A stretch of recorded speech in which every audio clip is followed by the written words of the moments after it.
My name is Ann Romano, and I'm the Director of Library Services here at Silver Hill Hospital. I have the honor to introduce our guest, Melissa Bernstein, on our program, Tell Us More. Melissa is the co-founder of Melissa and Doug, a toy company based in Wilton, Connecticut. She is a wife, mother of 6, and her company has created more than 5,000 toys, which have sold over $1 billion.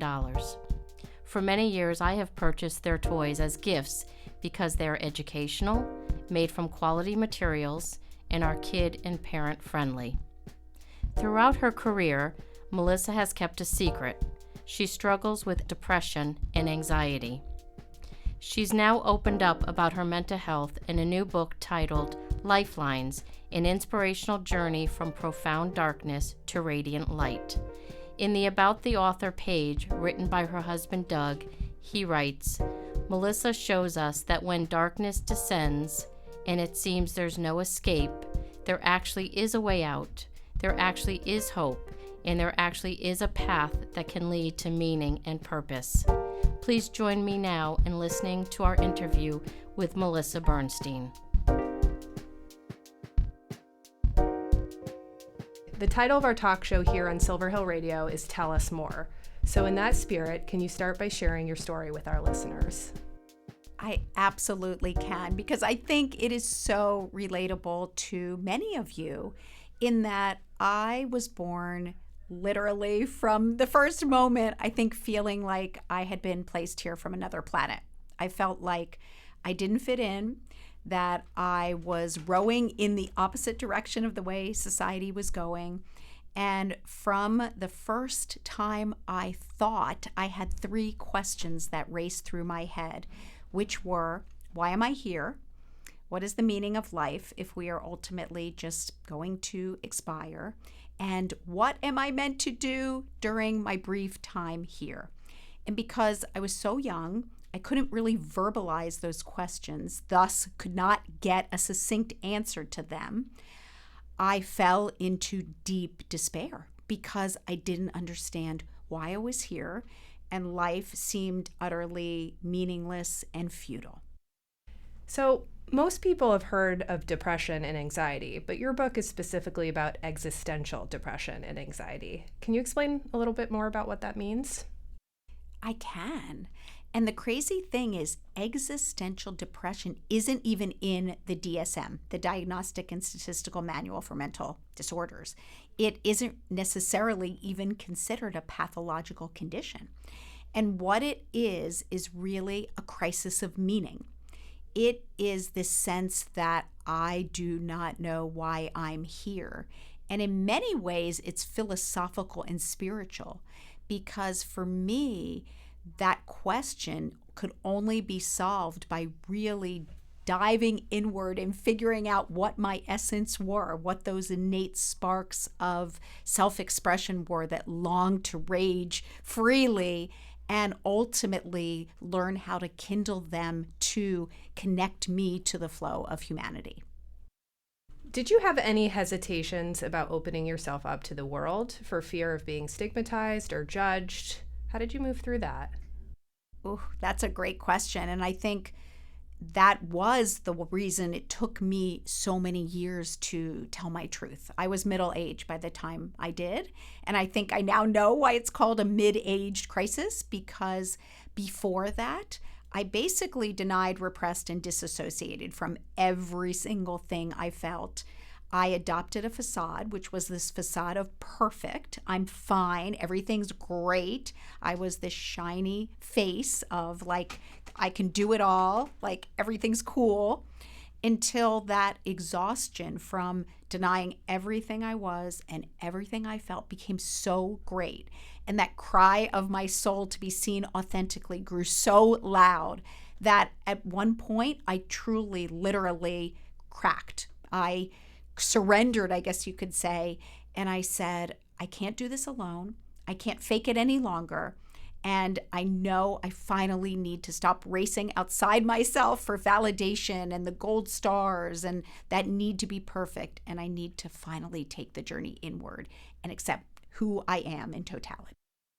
When you got to that point What was your first step in opening up? Did you seek help from a counselor? Did you tell your family and friends? Like how did that process work for you when the time came for you to do that and you knew it was time to kind of come out of that shell and be open with it? How did that go for you? It was such an incredible story for me because it was like the opening of a flower, and I almost think it might have never happened if not for a few dots connecting. And the first was when I, by accident, read about existential depression in a book called Man's Search for Meaning by Viktor Frankl. And he talked about after he came out of concentration camps where he was placed, he really had to engage in this form of logotherapy, which was existential analysis, because he had a meaning crisis. And when I read about existential despair, which I had never heard about, and I was like a dictionary reader my whole life, never heard those words, I suddenly realized that it was talking about exactly what I had experienced my whole life. So the first dot was finally knowing that I wasn't alone and I had something that had a name, and also something that other folks who are highly creative tend to have, because they're very highly sensitive to both the beauty and the pain of the world and able to ponder these higher realities.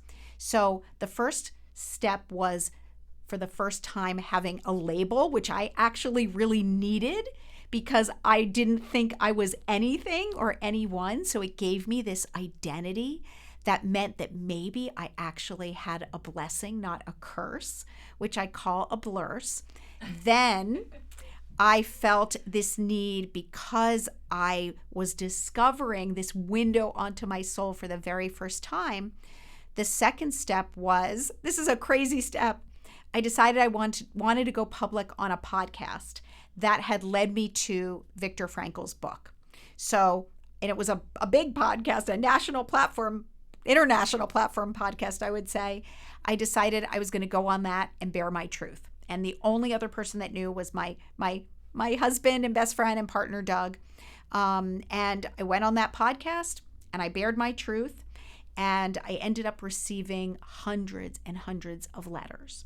So that gave me the courage when others told me that what I spoke about in my experience gave voice to what they had experienced and been terrified to share.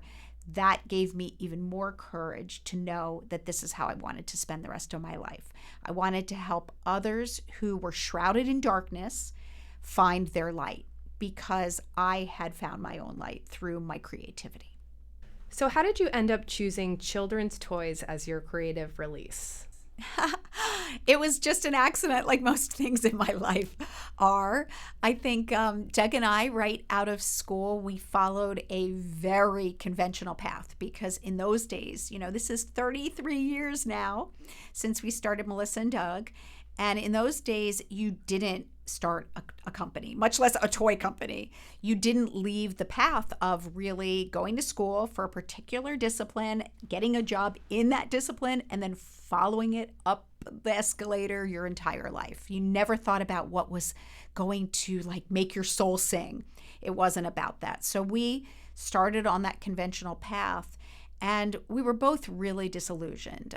He was more, I'd say, in his comfort zone than I, but I felt like a flower without sunlight and water. I was literally dying, and I felt as if I had two gorillas, one sitting on my chest and one sitting on my shoulders each and every day, because there was no joy in going to work. I didn't know why I was doing what I was doing, and I was terrible at it. So I was suffering, and he really gave me the courage, because I think had it been just myself, I wouldn't have had that courage to buck societal trend and get off the treadmill. But he was like, let's do it. Let's just get off this treadmill. Let's do something that makes us want to jump out of bed each morning. And we went away for a weekend, and we said we're not going to come home until we decide what we want to do that can truly impact others. So right away, we knew it was children, because all our parents are involved in educational sort of pursuits in some way. And we knew that if we could somehow light up a child through sparking their imagination, there'd be no greater gift. So we decided ultimately that we wanted to make products for children because all the hallmark products of our childhood, the timeless classic toys, the blocks and the puzzles and the building products, they had really, I would say, allowed us to see the extraordinary in the ordinary. And when we looked for those toys in toy stores back then, they really didn't exist. And when they did, they were either really expensive or they were very dull, boring, and lackluster. So our little spark was that we were going to take these timeless classic play patterns that were beloved for, hundreds of years, but had grown dusty, had grown old, had grown tired, and needed that injection of pizzazz to bring them back to life and make them fun and fresh for children. On a similar topic, you talk a lot in your book about how you channeled your darkness into toy making. Do you have any specific toys that hold a special significance for you in this way? Is there any creation of yours that carries a special emotional memory? That's an amazing question. And I think, they really all start at the same place. I mean, for me, and I'll just tell you a little bit about that channeling, because I think for some that are submerged in darkness, they never think they're going to find the light. And I believed that. I believed that I was just all darkness. And although I created from the time I was very little, I thought I could only create darkness from darkness. And everything I created, I believed, although now I see it differently, but I believed it was only darkness raging out of me, and I was a victim of the darkness. But I realized, and we all have this capacity, that I had this choice to either take the darkness and turn it into more darkness, or I could take this darkness and turn it into light through toys or anything else light and bright I could create. And that was the most incredible sense of empowerment I never felt before, because it showed me that I had this beautiful power within to channel something that started very dark into something jubilant that could touch others. And it forged my mantra that I still say every day, which for those of us who do create is essential. It's step on out of the head, moving into the heart, free to channel all dread into jubilant art. And that is my intentional, deliberate decision to channel the darkness into light. So when I create, I generally have a question or a problem that I'm trying to solve. So I see something the way it is, and I say, why is it that way? It's that intellectual curiosity. And why can't it be different? And I think, those of us that can exist in that boundless expanse of imagination, we see the possibility in everything. And for me, I always see what could be in sort of the mundane. So I think that genesis of those ideas is the most intoxicating, euphoric feeling I can have. You wrote in your book about how you hoped sharing your writings and feelings with friends would bring you closer. Instead, in the beginning, it made you feel more isolated because they didn't or couldn't understand you. Has that changed? Are you able to be open and ask for support from friends and people close to you now, or is that still something that's difficult? I think asking for help is one of the hardest things for me. My badge of honor, I thought it was a virtue to say I don't need anyone. I can do it on my own, because I didn't want to be rejected by reaching out and having someone not hear me in my pain. So I think that's still one of my hardest things to overcome, is being honest about how I'm feeling and asking for help. That's the hardest thing, asking for help. But I am starting to do it a bit more. And I think it really depends on those I speak to. Some people who are very uncomfortable with the dark side of the emotional spectrum and haven't yet processed those feelings in themselves, I see the look on their face when I am too honest. They're terrified because they fear those feelings in themselves. But I think those who have done more work and have processed some of those deep, dark feelings, they are better able to support and hear me in my darkness as well. And I think that's probably true for a lot of our patients as well. Like, the fear of opening up, right, to people that might not understand or just don't know how to act or respond because they haven't had that experience. So it ends up feeling like, oh, they're pushing me away or they don't understand and they don't know what to do. So here's what has changed so much in me that's helped, though. So throughout my life, I thought because people couldn't hear me in my pain, it meant something was wrong with me. But now I've changed the negative cognition to be, it's nothing that's wrong with me, and it's nothing that's wrong with them. It's really just that they haven't gone that deep yet, and they haven't touched those feelings in themselves, so they're terrified of them. And when I can see it that way, I'm not angry at them. I'm not blaming myself. I'm not shaming myself. I'm able to just accept sort of what is and know that if I truly need that close support, I will have to go to those who can support me best in my darkness. Speaking of cognition, at Silver Hill, some of our primary treatments include cognitive behavioral therapy, dialectical behavioral therapy. In exploring your website, it seems you may incorporate some elements that overlap with some of these modalities, mindfulness, that type of thing. Would you say you were influenced in any of your kind of new work on the Lifelines channel and on the site by any sort of more modality or therapy? Is there any inspiration there? Absolutely, a huge inspiration. So when I finally admitted I needed help, I knew I couldn't do it alone, because at the core of my inner self is this existential nothingness that I was so terrified of and had ran away from my entire life. So I did enlist the help of a trained professional therapist who I have been going to now for about close to 5 years. And my own journey inward has taken almost that long. It took over 4 years for me to have the courage to finally stop racing outside myself in what I call the futile race, just racing away from feeling, because that's what I was doing. The feelings were so terrifying and overwhelming that I didn't want to be in my body, to being able to be in my body, to really reflect inward and come to terms with those. And that took a lot of cognitive behavioral therapy.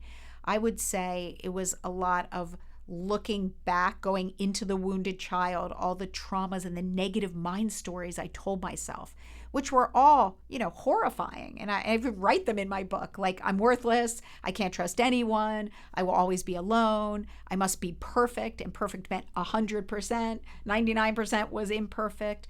Like all these rigid beliefs that when I looked at them, I felt so sorry for that child who could have never done even one of those and lived, a fulfilling life.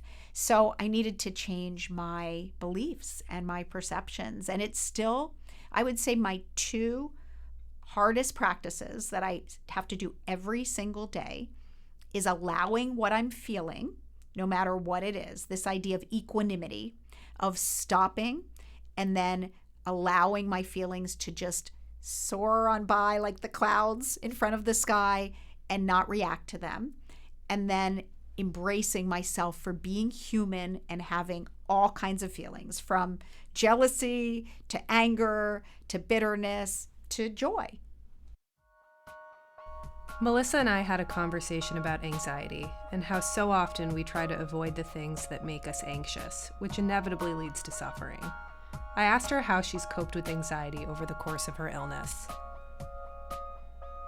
I found, when I faced my fear, because I feared everything, when you're anxious and you're hearing that drumbeat of mortality, like I did every moment, and feeling like you have to do something, but you don't know what it is, and everything's terrifying, my fear was always so much greater than just doing it. My greatest fear was going inward and even facing the existential despair. When I finally did it, it wasn't great, and I wouldn't recommend going there like all the time, but it was so much easier than the decades I had spent denying and resisting it. And I felt a lot of regret. One of the things I had to deal with was the regret over losing decades to fearing something that when I did it was really not nearly as bad as the decades fearing it. For our patients and other people listening who right now might be in a similar dark place to what you experienced and survived, what message would you like them to take away from this interview? Oh, that's so great. Yeah, I mean, I think my biggest lesson is that life is hard work. You know, life, we believe, because society tells us that it's all butterflies and rainbows and white picket fences. And I bought into that 100%. And I achieved it. I reached the American dream. I had everything you could ever want, like an adoring husband who's my best friend. I had a company that was $500 million and still growing. I had 6 children. I had every material trapping. And I realized that searching for external validation does not fill your inner void, and that to find that sense of meaning and fulfillment, we must look within.